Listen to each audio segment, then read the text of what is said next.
Yes, hello, Mr. Prasanna. Welcome on YourPedia platform, and let's start your heat transfer snap to your final interview of IIT Delhi for MS program. Okay. So, Prasanna, before going to start your snap, please tell me brief about you. Why actually you are interested in pursuing your masters from IIT Delhi and in that area of thermal engineering?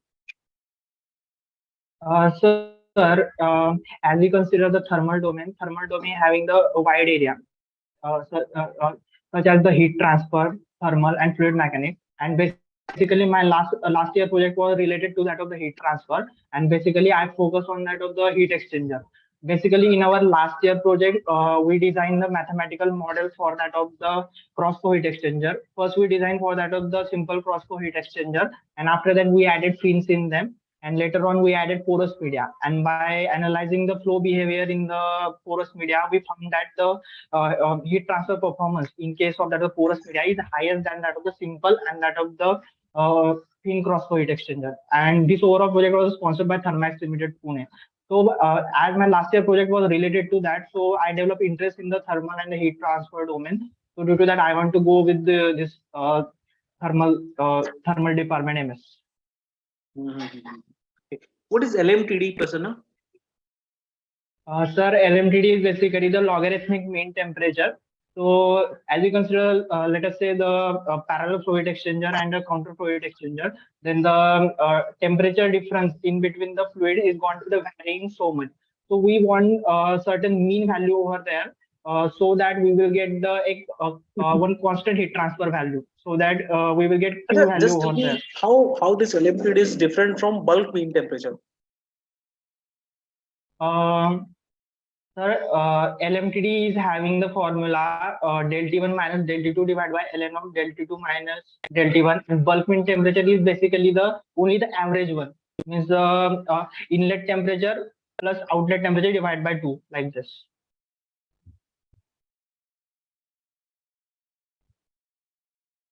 Prasanna, so you worked on cross flow heat exchanger.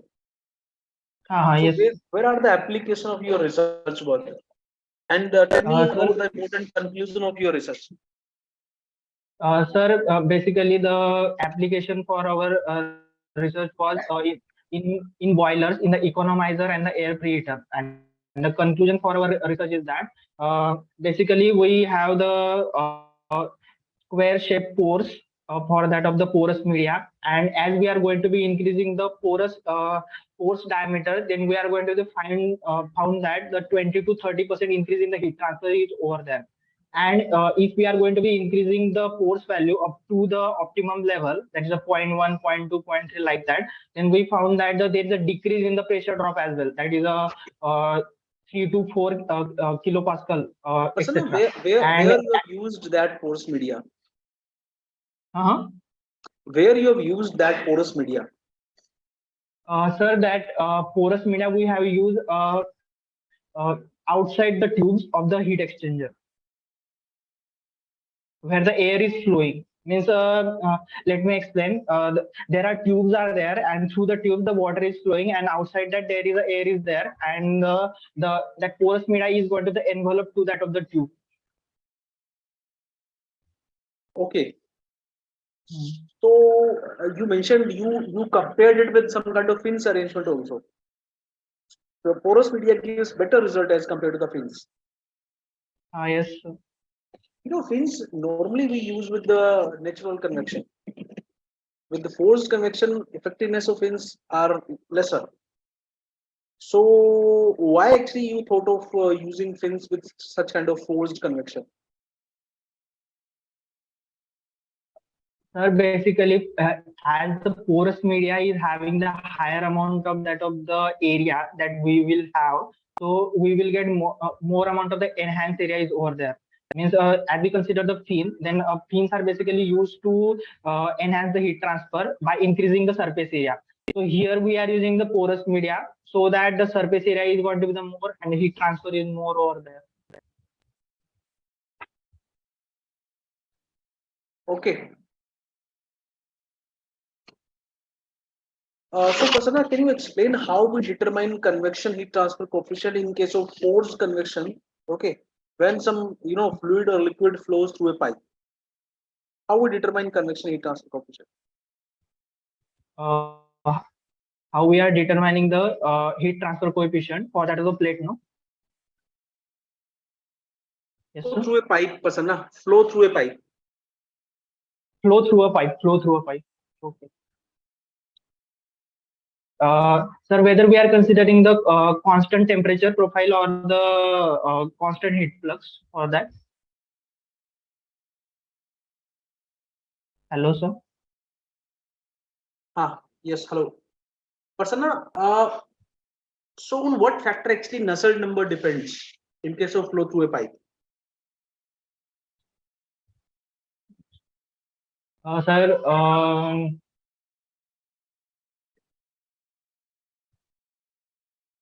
Nusselt number for that of the turbulent flow is basically given by Dichter-Walter equation, that is a 0.023 multiplied by Reynolds number bracket raised to 0.8 multiplied by Prandtl number bracket raised to 1/3. And if we are going for heating, then the raised to the power to the Prandtl number we will have 0.4, and if we are going for cooling, then it is a 0.3. Prasanna, can you explain brief about the Colburn analogy, Reynolds-Colburn analogy? Reynolds-Colburn analogy. Okay. Sir, can I derive that equation? No, you need not to derive, but you need to tell me only the significance of that analogy. What is the use of that analogy? For what purpose that analogy was given? Sir, Reynolds-Colburn analogy is basically the relation of the Stanton number multiplied by Prandtl number bracket raised to 2/3 multiplied by CF by 2. Basically, it gives the relationship between the heat transfer coefficient and the coefficient of that of the friction. Okay. Prasanna, so what kind of researches are going on in thermal engineering department of IIT Delhi in which you are having interest to further pursue your career? Tell me some of the ongoing researches. Yes, sir. Sir, there are so many type of the researches are going to be done on, but I have interest in that of the heat exchanger. Basically, I am focusing on that of the compact heat exchanger is over there. So and I have to basically work on the area such as to increase the heat transfer of that of the heat transfer performance of that of the heat transfer devices with the help of the experimental method or that of the numerical method. So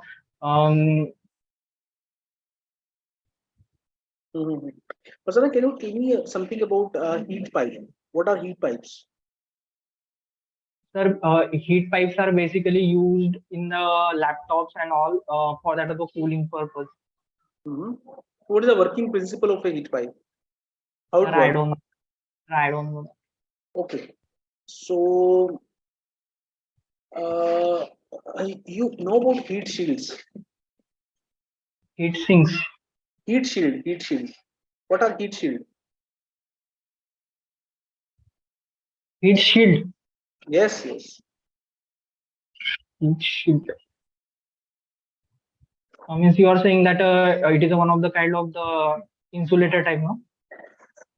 Actually, that is a shield which we provide on different, rockets or maybe missiles, or majorly on rockets to safeguard the, some kind of payload which we send into the space. Because whenever some rocket is flying, some heat is going to generate, and if that heat will pass into the payload, that can damage. Some kind of shield we provide. So, what do you feel? What kind of, what can be the material, and how actually what kind of characteristics are required in that? Prasanna, can you thought of that? Sir, I don't know about that anymore. Okay, so you know about solar collectors. So can you tell me the difference between parabolic dish and trough? What is the main difference between dish and trough?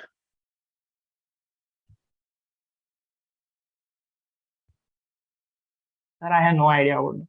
Okay, so you heard about thermal storage?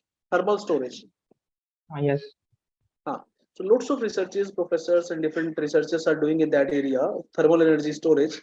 Okay, so I hope you studied about PCMs, phase change materials.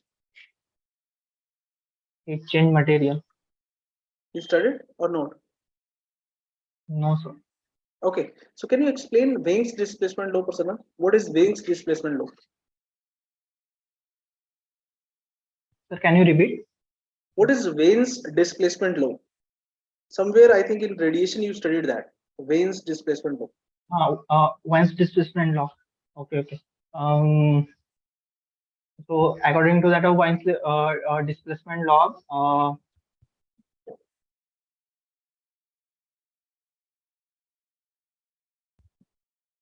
lambda max multiplied by T is going to be equal to the 2898, which is going to be equal to constant. Lambda max multiplied by T is equal to constant with respect to that of the maximum emissive power.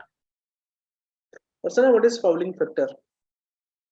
Fouling factor, sir, basically in case of the tubes, when the time passes, so there are so many contaminants are going to be associated with that of the fluid which is going to the flowing through that of the pipes, and these contaminants are going to stick to the periphery of this particular pipe, and they are going to be creating the opposition to that of the heat transfer from that of the fluid to the pipe. Okay, and the fouling factor is basically the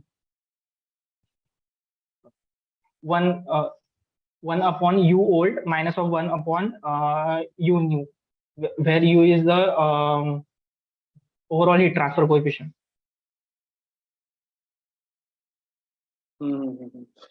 Okay, fine. So my last two questions to you, Prasanna, what is thermal diffusivity? Thermal diffusivity it is alpha, it having a unit meter square per second, which is basically the ratio of that of the thermal conductivity divided by thermal capacity, rho Cp. K divided by rho Cp is the formula, and the significance of thermal diffusivity is that as high as the thermal diffusivity, then the as fast as the temperature change for that material. What are compact heat exchanger? Sir, compact heat exchanger having the are those heat exchanger which having the area density, means area versus surface area versus volume ratio which is greater than 700. So, okay, Prasanna, I think now I can give you the feedback. When you are having your interview? When is your interview? Sir, it is in between 16 to 23. They didn't determine that when it will be. So you are having sufficient time. Your understanding is looking good, Prasanna. Your heat transfer knowledge is looking fine. Sir, what else I have to do? Yes. Sir, what else I have to do for this? Yes, it is good to explore other. It is good. Yes, you are very much focused about some researches related to heat exchanger, but it is good to highlight some exact area. Compact heat exchanger you mentioned. Okay, further you need to explore what kind of researches professors are doing related to that, and you need not to restrict yourself to one topic only, because there may be suppose one professor there who is doing research in that area. Okay, and for example, suppose there is no seat under him. Okay, or there may be one vacancy there, so it is good to keep it generalized, so you can highlight I'm interested in these kind of researches, sir. I'm interested to do my researches, further extend my research in the area of heat exchanger. But sir, other than that, I explored some more researches in that area of thermal and heat transfer. Then you can mention those researches, maybe 2-3 researches, so that if even that person is not there, who is doing research in that heat area, heat transfer area, heat exchanger area, so then also they will consider you. Okay, so just to increase your chances of getting coal or further converting that coal into the final section, it is good to keep your topics generalized. Okay, so एक दो topic और देख लो आप, Prasanna, you need to be clear about what kind of researches professors are doing. तो उसमें चाहे वो TCM से related हो, चाहे वो thermal storage से related हो. Okay. I'm telling you some areas of heat, those that heat transfer only. TCMs के जो है ये थोड़ा सा आप एक्सपोजर रखो, हीट पाइप वगैरह थोड़ा देख के जाओ, ठीक है? और बाकी ओवरऑल ठीक है, Prasanna, आपका नॉलेज ठीक है, ऐसा देयर इज नो इशू.